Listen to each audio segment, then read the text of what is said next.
Hi, I'm Darrin Peppard. Welcome to the Leaning into Leadership podcast, the podcast dedicated to today's hardworking leader. Join me every Sunday for leadership insight, inspiration, and a little pep talk to keep you rolling down your road to awesome. Hey friends, welcome into episode number 103 of the Leaning into Leadership podcast, where this week on the show, my guest is Maxwell Roach. Now, I'm going to tell you this before I tell you anything about Max. This is arguably the most unique interview that I have had here on the show. I'm just going to leave it hanging at that, and I'm going to tell you about Max, and that should tell you everything you need to know about just how unique this interview is going to be. So Max is a children's book author, but he's also the founder of the JonAyves Learning Club, which is a personalized learning organization. He has a bachelor's degree from the University of Toronto. He is certified as a professional in human resources, and he's a former musician that has shared the stage with Beyoncé and with the Rolling Stones. He's been a CEO of a childcare organization and been a consultant in the e-commerce tech industry.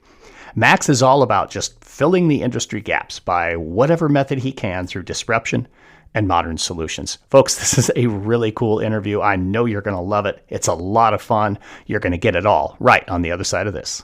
October is National Principals Month, and one of the things that I love to talk with principals about is just simply finding clarity and becoming intentional with our time, our actions, our words, and our communication. Now, how do you find that clarity? How do you become intentional as a leader? I'll tell you, one step you could take is grab a copy of Road to Awesome, The Journey of a Leader. In this second edition of the book, I talk a lot about how you find the clarity, about the things that really matter to you, about the things that are really going to move the needle and make a difference in your school and in student outcomes. And I talk about how are you intentional about that work. Right now, because October is National Principals Month, you can get the book, the autographed copy, for $20 only with free shipping. Just go to roadtoawesome.net/books and enter the code FOBA, F-O-B-A. We are all about ending that fear of being awesome. October is National Principals Month, folks. We're celebrating with Road to Awesome, The Journey of a Leader, now for only $20. Use the code FOBA at roadtoawesome.net/books. This podcast is a proud member of the Teach Better Podcast Network.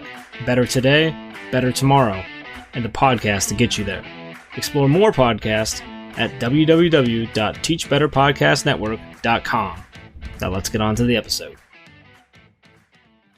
So some of the more loyal listeners, I guess, to the Leaning into Leadership podcast may know that at times I talk about our origin stories and about how each of us has a unique path that has brought us to where we are.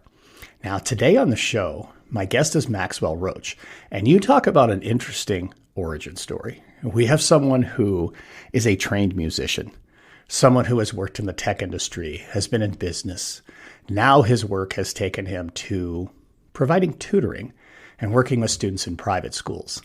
Now, if that doesn't make you curious to meet Maxwell Roach, I don't know what else will. So with that, Maxwell, welcome into the Leaning into Leadership podcast, man. How are you today? Oh man, Darrin, I'm doing great today. How are you doing?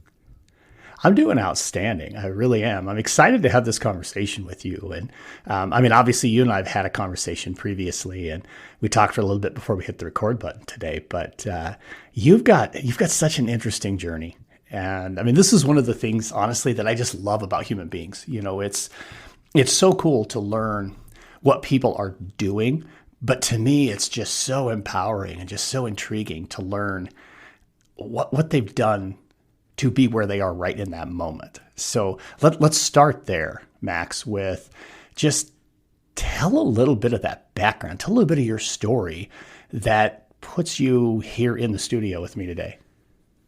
Absolutely. And, Darrin, it's interesting that you say that specifically when you talk about human beings and how they got to where they are. And one thing that I've always noticed about you, we've had a bit of a, shorter relationship here so far. And just your energy has always been so positive. It's light. I know you do a lot for the education community as well, but you always have that air of just positivity, right? So I appreciate you kind of seeing it from that perspective. And it's funny because sometimes there are a lot of people who look at an individual's journey, and I'll tell you, even from my personal experience, that it hasn't really been a favorable one when trying to collaborate with certain people, or, for example, come towards looking for people to be your employer, as an example, right? It's very interesting because sometimes when you're too, I guess, wide in your skill sets, let's say, then what ends up happening is people don't know where your focus is. But my thought process has always been, you know what, that is my direction, and that's where I'm going to continue to go, because I see similarities throughout many different industries based on my personal discipline, which actually started in music, right? I actually grew up, both of my dad mainly and his entire family, all music, right? I remember going to, get-togethers with my family, and it was all music. Someone's got a piano, right? Someone's got a bass guitar. Somebody's got vocals. Somebody's singing everything, right? And to be honest, I did not enjoy. I hated it at the time, right?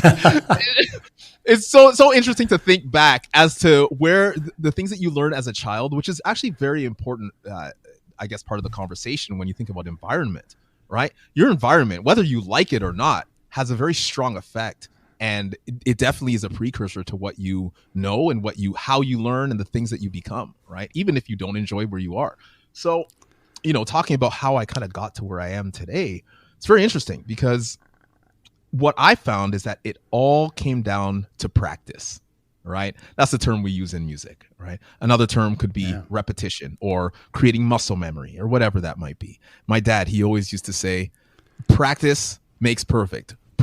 Failing to prepare is preparing to fail, right? You have to prepare properly, and you have to practice with intent and with consistency and repetition. And so this is actually the basis of everything that I do at this point. And that's actually what has helped me come across many industries. So I did end up, it's interesting because I actually started when I was in high school. The first thing I did was, I was playing in bands and things like that, sure, but I was actually heading towards computer science.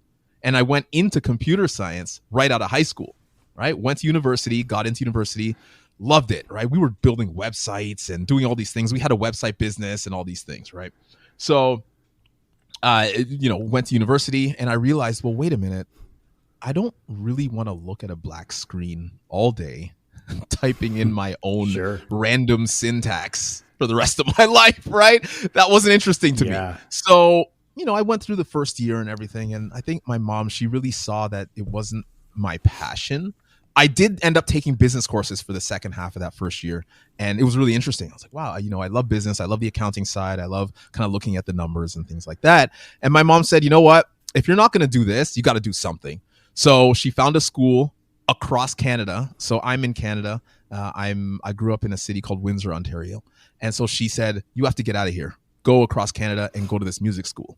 So I ended up going to a music school out there. We flew out there, did an audition. I got in, everything, right? It was great for drums.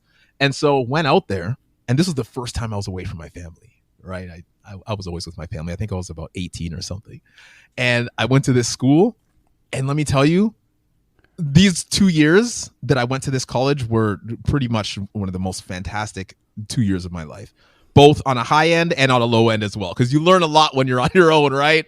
You know, make sure you do your laundry. Don't do your colors with your whites, right? Because then you got don't wash everything in hot. Yeah, you start learning everything. But I think from a professional standpoint, from a learning standpoint, my instructors that were a part of the program that are out there were incredible. And let me tell you, I went in there not knowing a lot of information. And for those who may or may not know, so my name is Max Roach, and Max Roach is actually a famous jazz drummer. And to be completely honest, I didn't know much about jazz at all.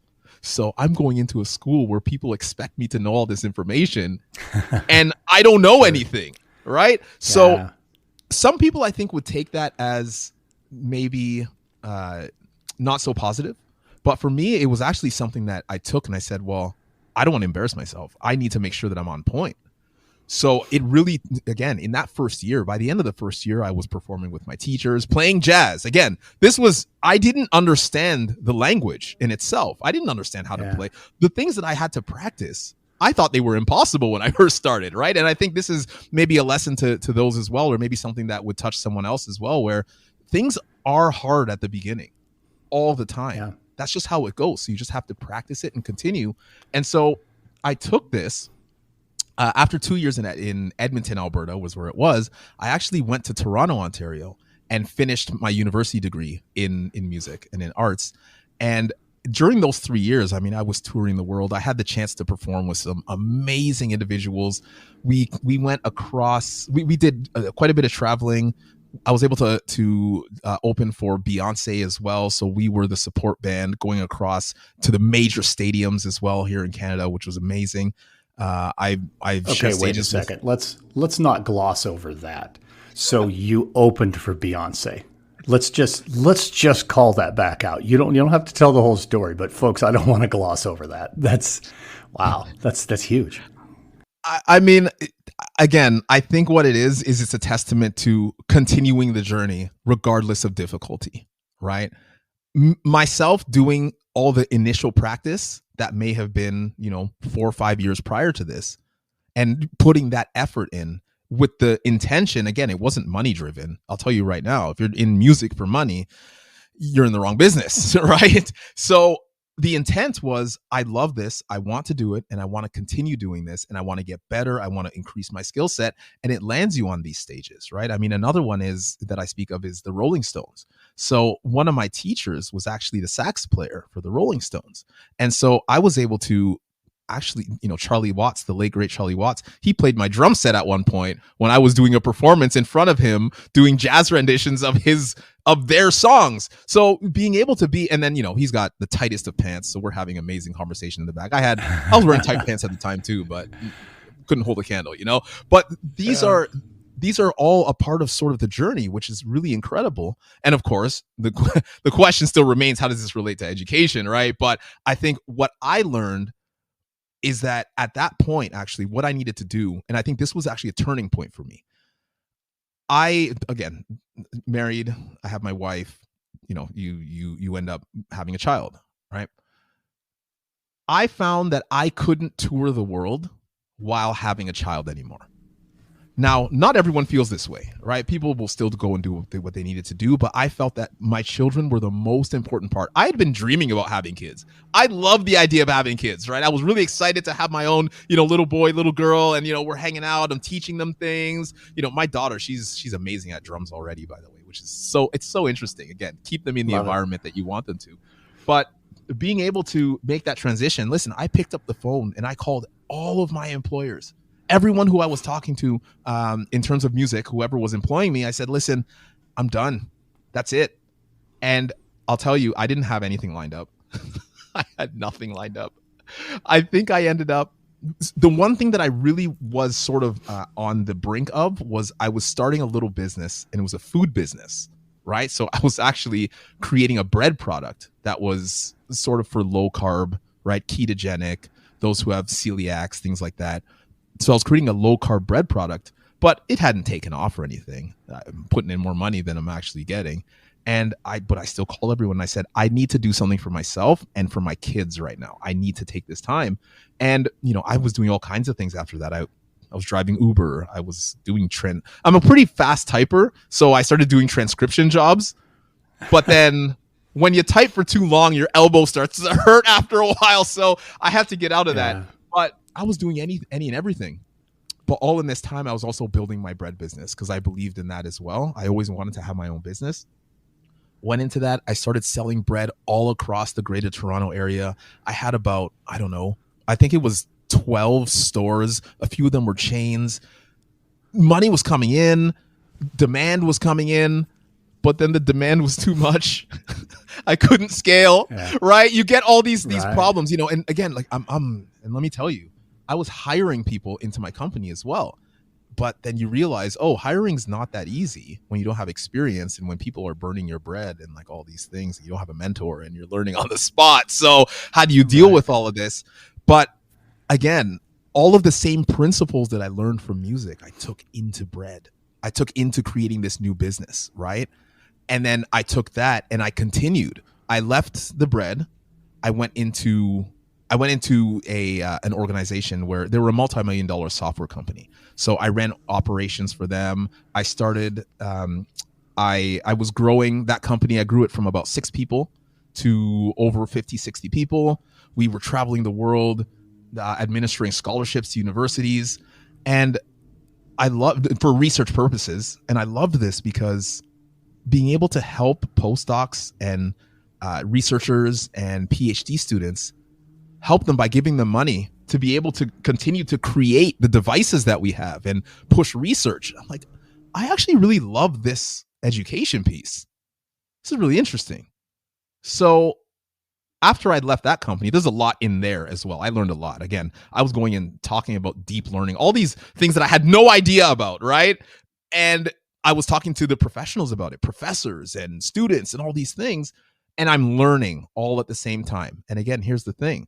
Same principles. It's the practice mentality. So went through that. And, very long story short, that ended up moving myself into actually becoming the CEO of a childcare. And then subsequently saying, you know what, I need to do this on my own, and creating this whole idea around, okay, my kids, they're able to do long division by the time they're 3. They were reading by the time they were 2 years old because of the practices that my wife and I had actually put into place. We need to make this into a curriculum and grow this. So that was a rocky road as well. But here we are going into private schools. We have instructors. We're looking to certify our own sort of program as well, all kinds of things. And I'm sure we're going to get into that now, which is why I'm kind of glossing over it a little bit. But that's, I guess, is a long sort of story as to how I got to where I am today. And I definitely encourage all of your listeners that if you think that you want to push towards doing something, just try it. At least see what's going to happen and just apply the same principles and tactics that you did to get to where you are currently. I think that's a huge piece right there. I think anytime there's something that's on your heart or that's, that's tugging, or itching at the back of your brain that you feel like, hey, I think I want to do this, or I'm learning something here that I value, or that I feel is enriching me, you gotta chase that. I mean, and obviously your path is a great example of that. Run after those things. Don't run away from them when, I think here's the thing, Max. I think for so very long, at least for me, it's been this, pattern of you follow this step and that takes you to this. You follow this step and it takes you to that. My 26 years in public education here in the States, it was you be a classroom teacher and then you move on to be an assistant principal and then to the principal, then to the superintendent. It's like there's this laid out path. Since leaving that particular part of my life and moving into this entrepreneurial space, I've discovered exactly what you're talking about. There are going to be those things that come up, or those branches to what you're working on that you think, oh, this is the direction, but then something just starts to shift it just a little bit. There's kind of this, I don't know, we're all traveling our own road, right? Obviously for me, road to awesome, that's it. And my road is winding and bumpy and sometimes it's smooth and sometimes it's not. And I just listening to you talk and listening to you talk about your story, it's just, to me, it's that. You've got to be willing to embrace the things that occur during the journey and don't just think about what that final destination is. Oh man. Well, I think that's the only way forward. And it's interesting that you mentioned that as well in terms of Road to Awesome, because I've been kind of seeing how you've been, delivering your own keynotes and things like that as well. And it's very relatable. And I think that's the beauty of it, right? Is that people want to feel as though they can actually do this, right? And I find that sometimes, again, depending on who the individual is, they can't find it within themselves. So they need to look for it somewhere else.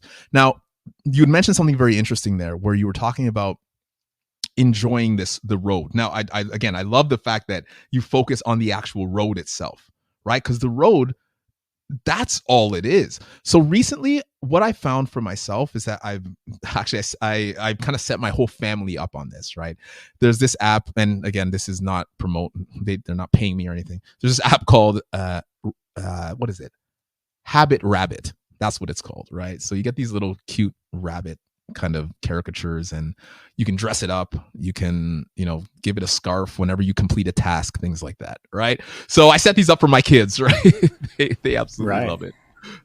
And what it is that it encourages daily tasks. So I've created, I want them to do their times tables on a daily basis, right? I want them to do, cursive writing on a daily basis, right? And again, some educators may not like this, but it's how I like to do things. And it's how, again, the basis of our organization, that I feel as though consistency is the only way forward.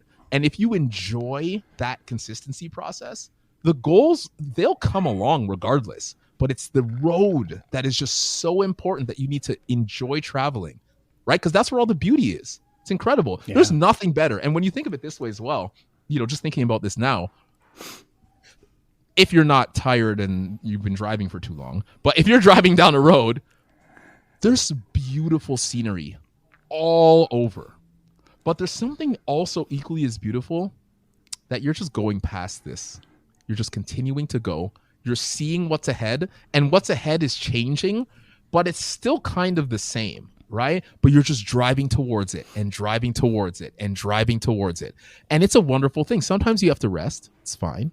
But then you just keep driving and seeing all the beautiful greenery as you go through different places. There's a place called Newfoundland here in Canada. Driving through Newfoundland is so beautiful. I think it was about 7 years ago. I'd never been to Newfoundland before. And I said, I've never seen anything like this in the world. Again, I'm driving through it, and it's beautiful while you're driving through it. And to enjoy that road, that is where the magic is, right? And I've found that I'm starting to find that within myself. I'm starting to kind of disseminate this to my family as well, that going along and enjoying the journey and enjoying the road. Listen, sometimes the road is bumpy, sometimes it's windy, but it's still beautiful, right? To view and be a part of, for sure. Man, I couldn't say it any better. Just listen to you talk there about Newfoundland just made me think.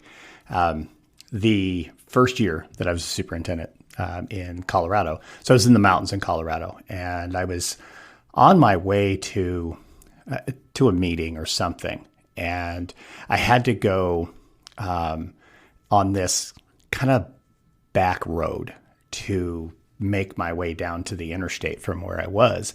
And, I'm a kid who grew up in the central part of Wyoming.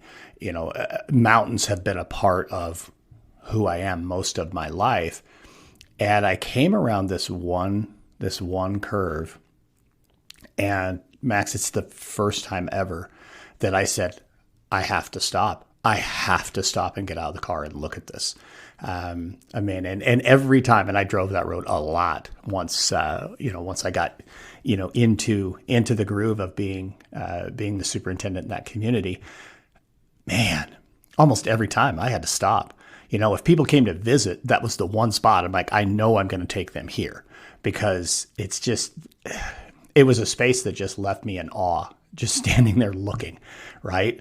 And just thinking, holy cow, you got the Colorado River way down there, and you got mountain goats scaling the mountain. They ran out in front of me one time on this road, right in the same place, mountain goats coming straight down the mountain. And it's about the journey, right? That's the bottom line. So let's jump from there a little bit more into your current journey and the current work that you're doing. I have to say this before I ask you to talk a little bit more about the work that you're doing. You mentioned Habit Rabbit, and you mentioned you said something kind of in passing, like, I don't know, if how many educators would like this. Max, educators are creatures of habit. They would love that. 100%. Even the most non-type A people like me. Yes. Repetition, consistency, learning those patterns. That's, in a lot of ways, that's what part of what learning is about. So I didn't want to let that get away, because I think that's a really important piece. And I know that ties into the work that you're doing. The other part of it too, and this may be a piece that educators might be a little divergent, and they're thinking on this, some loving, some not. And that is essentially what Habit Rabbit is doing, is gamifying your development of habits. And I know there are some older school thinking educators who we shouldn't have to incentivize. We shouldn't, but boy, we've got those, more who have really moved into that gamification, or, whatever phrase you want to put on. In that case, that's what that is.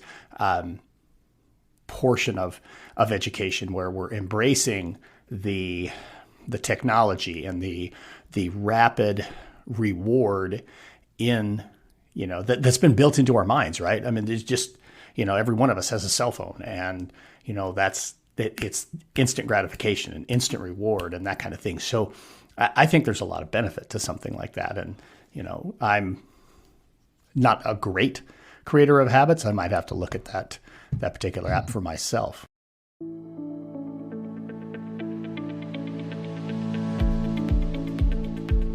Leaders, your educators deserve to have a leader who believes in them, who supports them, and who lifts them up when they're down. Right now, they deserve that reminder that they are traveling their own road to awesome.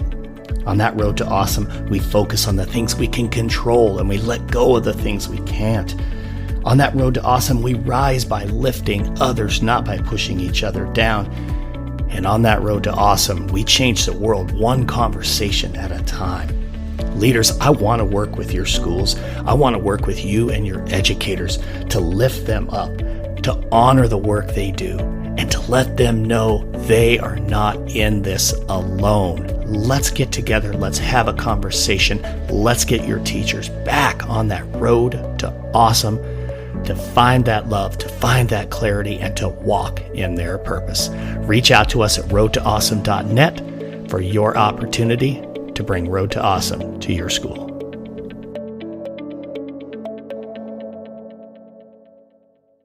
Let's talk a little bit about the work that you're doing now, and how that kind of connects with some of the stuff that we've been talking about. For sure. And there's a lot to talk about in there, Darrin. So I don't use Habit Rabbit. I use it for my family. I use a different one. So I'm not putting scarves on bunnies either. Maybe for some, but not for me. You'd mentioned a couple of things here, if I can kind of touch on it a little bit.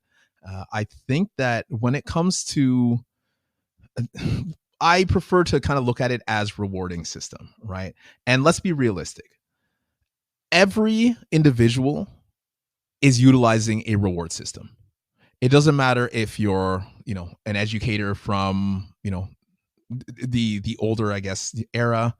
If you're an educator that is more from the more modern times, if you're somebody who works construction, if you're someone that's a software developer, everyone has a reward system. If you're a child, doesn't matter what it is. Because here's the thing. If you work and you get paid, it's your reward. If you work and you don't get paid enough, are you incentivized to work harder? Probably not as much as if you were getting paid more. Very basic, right? I think this is probably something pretty fair to say that would be somewhat objective. I mean, I think maybe to some degree, right? To some degree, depending on who it is. If you're starting a business and you're not getting paid, but you're still being rewarded by maybe your own successes or your feelings that, hey, you know what? I'm going towards I want to go. Fine. Either way, there's a reward process here, right? So I think to say that children should not receive rewards is a bit unfair. I think that's kind of, it's like saying, oh, well, I'm going to get paid for something, but I'm not going to pay my kids for doing the same thing. Or I'm going to receive a reward, but I'm not going to have my children receive a reward. So what we actually did, one of the things that we actually implemented within our organization was what we call JAM points. So JonAyves method points. So when we're teaching children, if they do their homework, they get a certain amount of points. If they do their homework perfectly, they get a certain amount of points. right? And so on and so forth. And so, you can accumulate your points, and then you can get stickers, or you can get, whatever. If you get enough points, you can get a watch, right? So things like that. And what this does, and what I've noticed, is that it does two things. One, it creates responsibility within the child without leaving them on their own, right? Because what I've noticed is that, well, a lot of these kids, firstly, they end up forgetting about the points.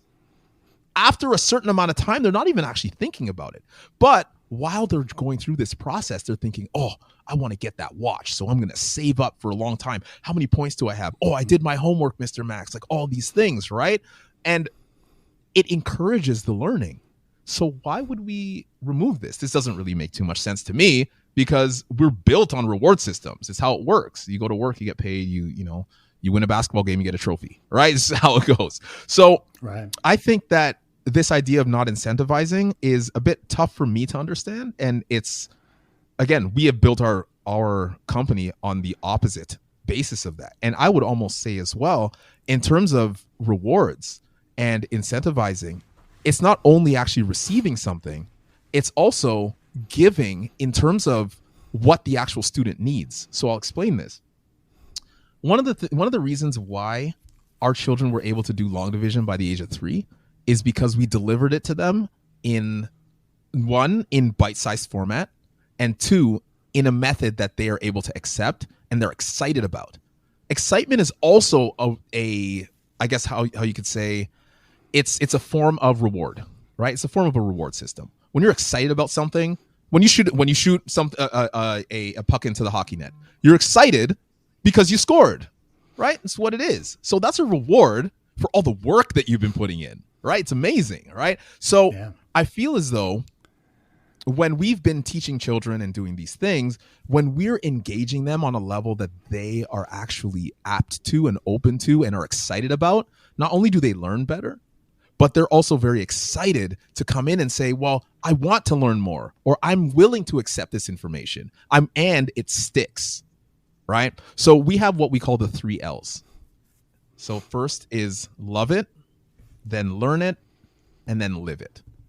The reason why we've sort of built our foundation on this is because, one, now Darrin, I'm sure that you would know. I'm sure most of your listeners would know as well. Have you ever tried to learn something that you didn't like at all? Right? Maybe for some people it's right. Maybe for some people you said it earlier. You said you like accounting. I tried to learn accounting. I couldn't stand it.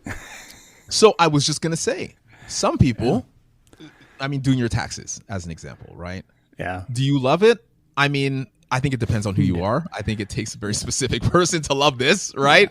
Now, you may love this based on the reward system, right? Depending on, if you're getting money back or whatever it is, right? But at the end of the day, if you have to learn how to do taxes and you don't actually have a reason or like it, or it doesn't apply to your actual business or whatever it is, you're going to have a very hard time learning how to do it properly. And therefore, you can't live that. So love it, learn it, and live it are 3 principles that we actually base everything off of, right? And that's how we were able to effectively have our children learn everything that they are now. I mean, at this point, so on YouTube, what we have is we have some fun videos, right? And I think they're funny. Maybe not everyone else thinks they're funny, but what we'll do is we'll go to different cities around wherever it might be, right? I think we're going to try doing it at the beach this weekend. We'll see how that works. But we'll go and we have microphones and we go up to people, and my daughter, she'll say, my daughter is 9, my son is 6, right? And we'll say, hey, excuse me, can you help us practice times tables, please? And, these adults still be like, oh, yeah, I mean, I guess, or sure. And then I'll come in and say, okay, times tables time. And then I'll just start asking times tables questions, right? So I'll start with my 6-year-old, then I'll go to my 9-year-old, then I'll go to the adult, right? And we go in this circle, and it's very fascinating because I think that there's a little bit of angst from the adults when they see a 6-year-old answering multiplication tables questions, right? You don't want to lose to a 6-year-old, right? Most people don't. And to be fair, both of my kids, they're fantastic with it, right? So by the time you get to 12 times whatever, right? Some of these adults they're panicking, right? But my 6-year-old's got it. So the fact of the matter is that to be able to, I guess, have my kids be happy to do this, I don't know how many children would be happy to go out and do times tables with people. It's because we encouraged it in a way that was positive. And you can do this with anything. And here's the thing. This is actually encouraged automatically with social media, in my opinion, most of the time in a negative way. Because here's the issue. Social media is built, the algorithms are built to actually reward what we are enjoying. So if we're enjoying content that is not great for us, guess what? The algorithm's going to reward us on that, right? Life does the same thing. So why not do this in a positive way with children? And again, that's the foundation of how we built this in the first place. I think there's a lot of correlation in pretty much everything you're talking about. And Daniel Pink's work in Drive, where, we're looking for not just extrinsic, but those intrinsic motivators and really getting to the core of what it is that drives not just human beings as a population, but also individual human beings. And I think that's a lot. Just listening to you talk, I just keep in my own mind, keep going back. I'm even physically looking over. I can see the book from here, at that copy of Pink's Drive. I think that's just really, really powerful stuff. And I think what that lends itself to then is students who, it sounds certainly like your 9-year-old and your 6-year-old, and the students that you're working with are finding that love of learning that comes intrinsically instead of just being connected to the rewards. You talked about that the kids even, stop thinking about the points or the watch or any of those other things and just really, are focused on just that joy of learning, which I think to me that's one of the locks that we have to that we have to open, that we have to use the key for to unlock that love of learning. Just from there allows kids to start their own journey, to start to find those different pieces along the way that they can connect with. So that's really what I'm taking from what I'm hearing you talk about. Yeah, and even one to piggyback off of that as well, it's not even necessarily to start their own journey. Here's the thing, their journey has already begun. So how do we ensure that the journey goes in a direction, right? How do we ensure that the journey goes in a direction that is positive? Because the journey can go anywhere. It can go exactly, right. Listen, the amount of children, and again, not necessarily, I mean, there is going to be a portion of my students specifically, but even just around the world, that are just locked to their iPads. They're just locked. I mean, Advertisements show up on the apps. They're on YouTube Shorts. Random information is coming up. And that's their journey at this point. That's how they're learning. That's what they're interested in. And so then we ask questions as to why can't the children pay attention in school? Why can't this? Why can't that? Because we're battling against the top psychologists, the top companies, everything that are actually trying to make money off of this, right? So my goal is we're anchored to the algorithms. You're anchored. So I want to be able to make it so that they're going to be anchored to the algorithm that I feel is positive, right? And if we can encourage that and continue their journey. And again, sometimes the journey has these bends, right? Sometimes the mountain goats come down, right? And it's what it is. I want to train my kids to actually see these mountain goats instead of just driving off the cliff. See the turn instead of just doing whatever's required, that whatever is put in front of them at the time due to whatever the distractions are, right? I think it's important to realize them and to know what these distractions are and to also take it and say, you know what? I'm going to continue along my path and my road because or the road of those who are my mentors, which I think that's a very important piece, that we are mentors to our children. And I think again, getting into a little bit of hairy waters here, but I think our children have lost these mentors being the adults that should be in their lives. I think we're leaving them a little bit too much to their own devices and a little too much to, I guess, grow themselves and raise themselves where we're here. Could you imagine? Now, I have, my fair share of mentors as well, and I've had different mentors throughout the years. And especially, myself, I consider myself to be a leader in this particular space because, again, it's just if people aren't doing it, then I would then therefore be the one that's doing it first, right? And for those who are maybe unaware as well, I'm creating programs within schools. I'm doing 15-minute virtual sessions with students. So I have instructors that will, log in through Zoom and do these 15-minute math instruction with children in order to make sure that their foundation is proper, that they're moving along the curriculum well enough as well. So this doesn't necessarily happen too much at this point. So if I'm trying to kind of push in that direction, I have to make sure that I'm also consulting with others who are ahead of me, who have done something like this before, who are in the space. So if I'm doing this on my own, it's very difficult. So imagine if for a child that's 6 years old, can barely speak English or whatever language, right? Can barely read. How are they going to interpret things if they don't have someone that's leading them? And unfortunately, we don't necessarily. It's something that I think as a culture, we really need to start to kind of move forward as well, is paying attention to those details. I think that's really powerful. I mean, mentoring, coaching, guidance, whatever phrase you want to put on it, is huge. And that's whether you're a young child or, a grown adult.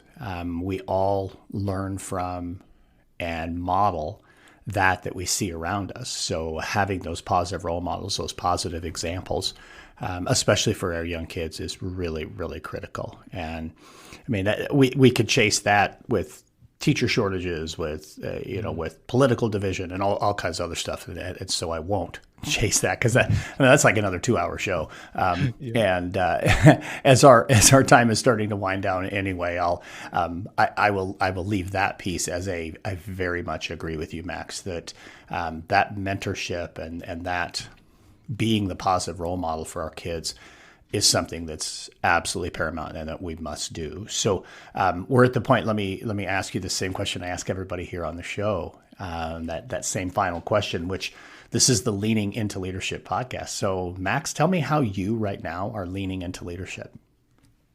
Yeah, for sure. I actually love this question, and I love hearing the different responses of those that sort of answer this as well. I think maybe I was actually leaning into it earlier as well as we were kind of coming to this point. But I feel as though right now I'm in that position where I'm learning more and more and more and more about myself and holding myself accountable, and also feeling as though I am responsible in creating the way forward for not only my children, but for my community, being the Black community, for just the global community of children. Whether or not this is actually the real case, it's the case in my mind. So when you talk about leaning into leadership, I think developing what it means to be a leader within yourself is the first way of doing this. And then secondly, it's acting on it, right? And I think that this is the way to do it, regardless of what you're trying to materialize or, manifest for some of those listeners as well that speak in that language, where first it begins as a thought, then it has to move into action. It's how it is. So the way that I've been doing this is, firstly, I've decided that I need to start going to the gym. That's been personally my way forward, is that I'd like to make sure that I have a strong body in order to cultivate a strong mind.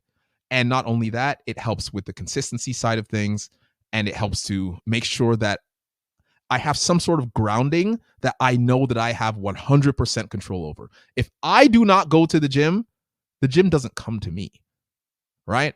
That's it. So I have to put the effort in. So what I've realized is that has helped me to train myself into doing other actions. As an example, if I want to go get that sale, the sale's not coming to me.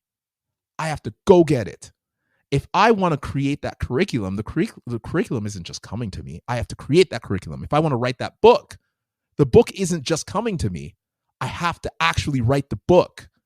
So continuing to lean into these directions of being a leader within your own thing. Listen, I would say this extends past anything that has to do with education as well. If it has to do with your diet, if it has to do with your relationship, right? Maybe it's with your wife or your husband or your children, right? Or your parents, your friends, whatever it is. If you are not leaning in and saying, I am going to take ownership over this and I am going to make this into a positive force into my life, it's not just going to come to you, right? We're not here to get lucky, right? We have to actually put the effort in order to make it work. So when we want to make a change for something, we have to make the change. We can talk about it. It's fine. You can think about it. It's fine. But until it turns into action, you're not actually leaning into anything, right? You're just standing there. So that's what I found, is that my portion of being able to do this, it starts with the body, heads to the mind. And then that idea of being, again, repetition, practice, whatever term you want to use, right? Muscle memory, whatever it is, being able to keep encouraging that within myself has been able to, I guess, release this amongst all of the other tasks that I need to do in order to create a successful business, successful family, great relationship with people, all of these things as well. I love that answer. That is absolutely outstanding. So, Max, for those who are going to want to get in touch with you, who want to learn more about the work that you're doing, the 15-minute tutoring pieces, all of those types of things, how do they get in touch with you? Yeah, for sure. So we have a ton of links. I think you'll likely be able to share them as well, but I'll give it. Yeah, I'll put them all in the show notes for you. Yeah, absolutely. So we have our books. They're on Amazon. JonAyves Learning Club. So you can actually go on our website, www.jonayves.com, JonAyves.com. You can shop books up there. You can take a look. We've got 8 books on Amazon, children's books there. You can come in contact with me on Twitter at JonAyves TV, JonAyves TV. You can go to TikTok as well. You can go to YouTube and TikTok. We've got those fantastic videos that I was mentioning earlier. So that's at JonAyves TV again. We also have, actually, I didn't mention this. So we have skip counting videos. And what they are, so we've created these animated videos where our kids, they're rapping, they're dancing, they're singing, and it's also in an animated form, right? So we created this, and we have 2 times tables, 3 times tables, all the way up to 12, and that's at AJ's House Kids, AJSHOUSEKIDS. So you can check that out on YouTube, also on Instagram. But the reason why we did this is, number one, I wanted to use it for my students, right? So that, music is very powerful for us as well, right? I think learning through song, learning through melody, I think you would know as well, Darrin, and I've watched, some of your keynotes as well, where the melody is the part that actually helps digest information. If I'm speaking in the same tone the whole time, it becomes something that no one's going to listen to anymore, right? So when you have this melody, so that's the beauty. And since, everything, not to get too scientific, but talking about waves and particles and things like that, and how waves interact, sound is a wave. So we are made up of all of this. So how do we, if we can create these sound waves that sort of resonate with us as beings, music is a fantastic way to do this. So to be able to do this and create all of that, all of those songs and whatnot with the children as well has been fantastic. And it helps those as well, just to help in learning how to actually, do your times tables. So lots of content out there, tons of it, but contact me on Twitter. Love to have conversations, love to talk about everything. Darrin, this has been great. The fact that we're even able to speak, I think, personally, technologically wise, is fantastic. But just to thank you for the time as well, because I know you're a busy man. You're traveling a lot, so I appreciate this. This has been a blast. Absolutely, man. I appreciate the conversation. Thanks so much, Max, for joining me here on Leaning Into Leadership. Again, a big thank you to Max for coming on to the Leaning Into Leadership podcast. Really had a lot of fun in that conversation, and I hope you found a lot of value in it. Now it's time for a pep talk. Earlier this week, I was able to spend some time with a little over 100 high school students who were interested in being educators. I was the keynote speaker at Fort Hays State University's Teacher Days, and the students really brought a lot of energy, some great questions, and I enjoyed spending a lot of time with them and sharing a message, not only my message, but actually a message from around 30 other educators from across North America that shared with me some thoughts that I could share with those kids. It was wonderful. And one of the big takeaways that I had after talking with them, and then also spending some time with some of the students in teacher education, college students there at Fort Hays State, is this: we have to do a better job. I mean, bottom line, educators, we have to do a better job. And by that, I mean, we have to do a better job of speaking about our own profession. I mentioned to the kids at both levels that there are things they're going to hear about why you shouldn't be a teacher. And I asked them, have you heard these things before? Things like teacher pay and negativity and mandates and some of those things. And to a kid, they all were like, yeah, we've heard those things. We've heard those things. And one of the kids mentioned something about just some of the stuff that continues to perpetuate on TikTok.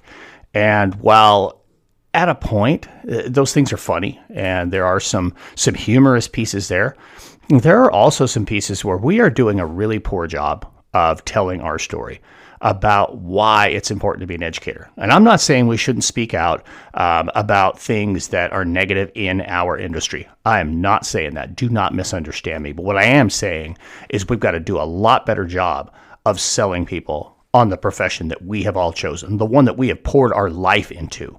We can't continue to bash it and be negative about it because, folks, that next generation, they're the ones we have to have. Those are the young minds we've got to have in our classrooms in the future.